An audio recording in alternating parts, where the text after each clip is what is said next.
Professor Luciano, voltando à questão da terceirização, é lícito ao administrador indicar pessoas que serão futuramente, eventualmente, admitidas pela empresa contratada, ou seja, pode a administração pública dizer quem ela quer que seja contratada ou que venha a ser contratada para lhe prestar um serviço de forma triangulada?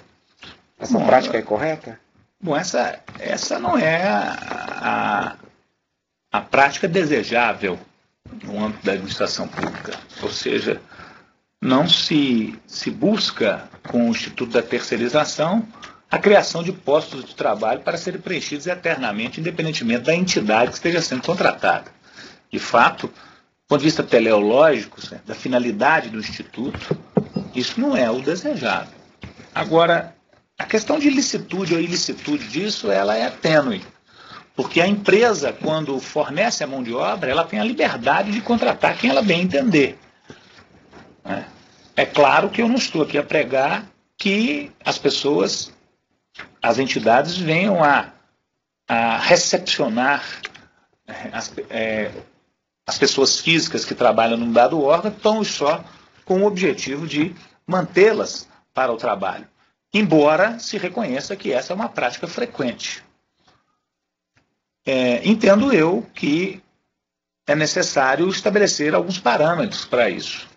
Desde que a pessoa que esteja sendo contratada pela empresa consiga efetivamente desempenhar as funções inerentes ao posto de trabalho que ela assume, eu não vejo como interferir na autonomia da entidade para contratar quem ela bem quiser e fornecer a mão de obra ao poder público.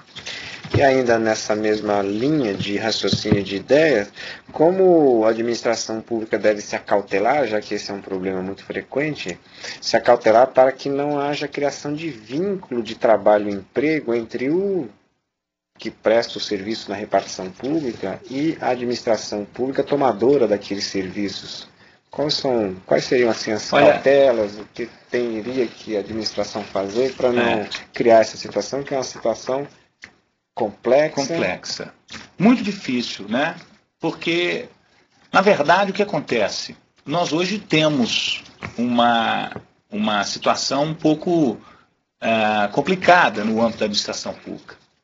Porque a administração contrata a empresa que fornece a mão de obra, quer dizer, que fornece as pessoas físicas para trabalhar no âmbito da administração, mas deixam que a subordinação da pessoa física se dê diretamente com a administração pública. Eu tenho defendido que, em alguns casos, é impossível não haver essa subordinação. E nós temos um debate muito forte em relação a isso. Por quê? Porque a Justiça do Trabalho entende que o vínculo se forma com a administração pública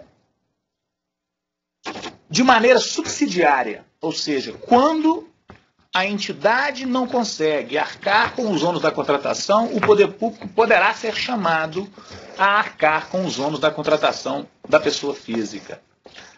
Essa matéria é muito importante porque ela está sendo trabalhada no âmbito da Constituição, em termos de direito dos trabalhadores, e no âmbito da Lei 8666, que é a lei de contratações da administração pública. Por quê? Porque a Lei 8666 tem um dispositivo que fala que o poder público não é responsável trabalhista pelas obrigações dos contratados.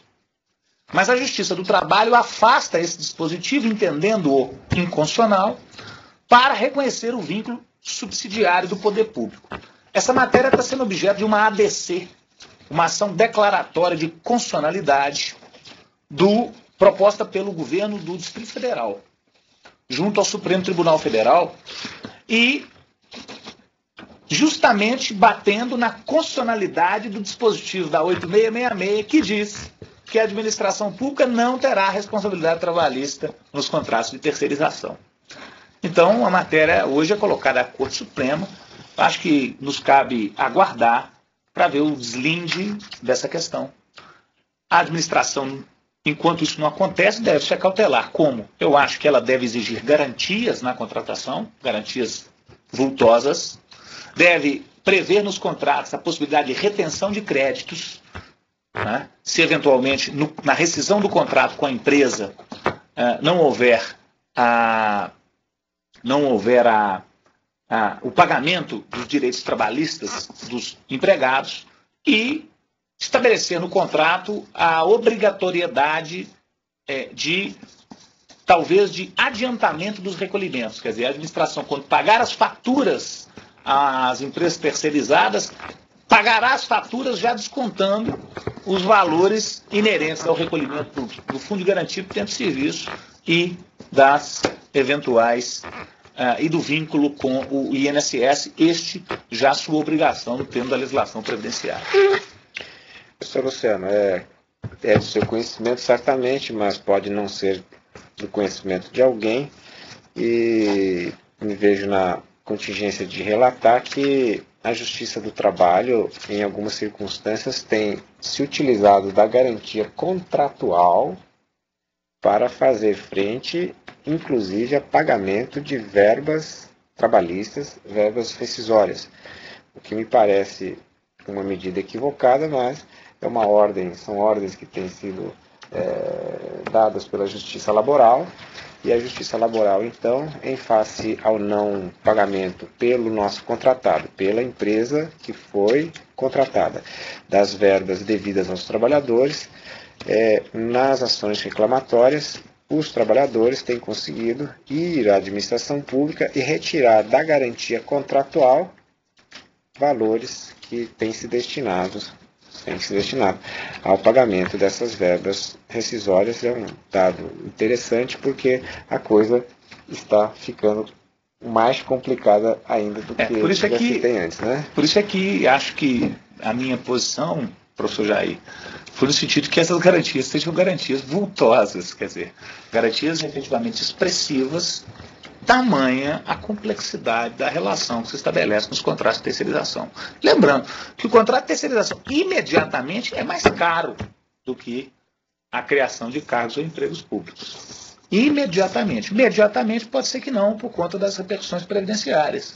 Mas é necessário ponderar, né? Por isso eu falei de um planejamento prévio, a viabilidade de se utilizar um instituto substituindo o tradicional regime existente. Estamos falando nesse instante de resultados, né, de acontecimentos danosos para a administração pública. Estava aqui imaginando a fiscalização e a gestão desses contratos celebrados pela administração pública com esses particulares, com essas empresas, são ajustes administrativos que devem guardar, vamos dizer assim, algum tipo de cautela especial? Eu acho que sim. Na minha avaliação, é necessário que a administração tenha um cuidado muito, muito forte com contratos de terceirização. Pelo menos enquanto o Supremo Tribunal Federal não se posiciona relativamente ao dispositivo da 8666. Quer dizer, dentro da lógica da Justiça do Trabalho, o reconhecimento da responsabilidade subsidiária da administração é um caos, né? E muitas vezes a administração, ela mesma, valendo daquela posição de subordinação que eu disse que não deveria existir, ela adota posicionamentos dentro do contrato de terceirização que repercutem, por exemplo, em diferenças salariais que vão ser pleiteadas futuramente e que certamente vão recair sobre a administração pública, porque ela, a administração, é que foi responsável, de alguma maneira, pela verba que o sujeito pleiteia. É o exemplo que pode acontecer quando há desvio de função. O sujeito é contratado para uma determinada atividade e está desempenhando outra. Se ele fosse servidor, não tinha o desvio de função, porque a Constituição veda a equiparação, artigo 37, inciso 12. Mas, valendo da terceirização, isso repercutirá no âmbito do direito do trabalho, porque o sujeito é contratado para uma atividade e realiza outra. Ora, se ele foi contratado e a própria administração é que foi responsável por desviá-lo daquela atividade, não há como se eximir a administração da responsabilidade. Porque ela foi a causadora do desvio e não a empresa contratada. Isso vai repercutir no âmbito da rescisão do contrato de trabalho? Obviamente. Isso vai repercutir no âmbito da contratação administrativa? Obviamente. Isso poderá recair sobre a responsabilidade civil da administração pública? Claro. Poderá recair a responsabilidade civil da administração pública, porque ela não pode se locupletar trabalho alheio sem indenização. é regra geral de direito, aliás, princípio geral de direito, o chamado nemni laeder, né? Não lesar a ninguém. E já que estamos falando, então, de assunto conduzido para a questão da gestão e fiscalização dos contratos de terceirização de mão de obra, seria lícito, quem sabe, considerando que a administração pública tem dificuldades estruturais e materiais em relação aos seus próprios funcionários para fazer essa fiscalização, essa gestão, seria possível, quem sabe, haver uma contratação externa ou um assessoramento externo para que a administração tivesse auxílio externo na gestão e na fiscalização desses contratos, com o intuito de minimizar esses problemas todos que estamos aqui relatando nesse instante? Bom, a 8666, que é a lei de licitações, prevê hipótese de fiscalização externa de execução de contrato. Geralmente isso acontece no âmbito de obras públicas. Quer dizer, a administração pública não tem condição suficiente para fazer fiscalização de grandes obras, então ela contrata empresas especializadas e essas empresas especializadas se voltam à fiscalização em si do objeto da contratação. Isso tem previsão, salvo engano, não estou com a lei aqui, professor Jair, mas eu acho que é o artigo 66 da lei 8666 de 93. De modo que eu não vejo, pelo menos em princípio, em a tomação de serviço, dos contratos, né, de tomada de serviço, de terceirização, que haja a possibilidade de contratação desta fiscalização, por assim dizer, externa da execução dos contratos. Muito bem, professor Luciano. Nós estamos chegando ao fim da nossa videoconferência. Videoconferência essa que está sendo gerada a partir do nosso curso de Direito Público, módulo de Direito Administrativo.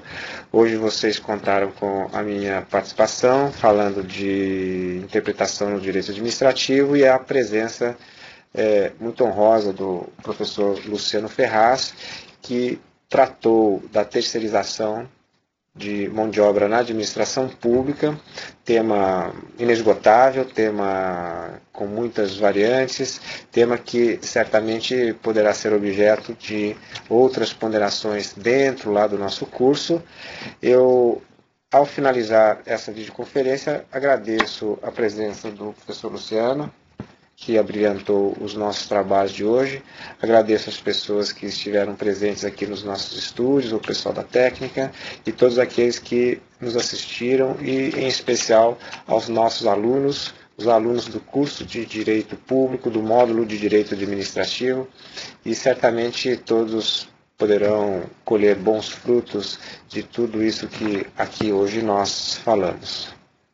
A todos, então, boa tarde e muito obrigado.